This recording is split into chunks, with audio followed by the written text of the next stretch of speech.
If you want to customize WooCommerce transactional emails like order emails and on hold emails, there's an easier way than editing the HTML.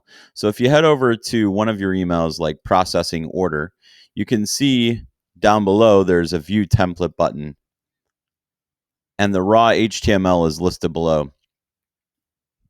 Now, of course, you can edit these emails in your theme, but there's an easier way.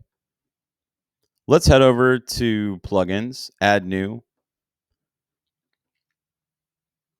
and we'll search for Cadence. Cadence is a super simple WooCommerce email designer, and it's free. So click Install, Activate. Great. Now that the plugin is activated, we're going to go over to WooCommerce Email Customizer. Now this is the original new order email template, and we want to change this to be a little more custom. So we'll go to Pre-Built Templates, look at some of the free templates that are available. I like this one, so I'll choose it.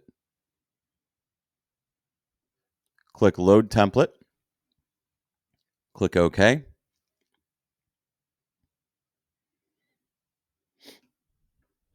And now just like that, you have a highly customizable template that you can customize right in the WordPress customizer. And there you have it. It's a simple solution for creating custom templates for transactional emails in WooCommerce.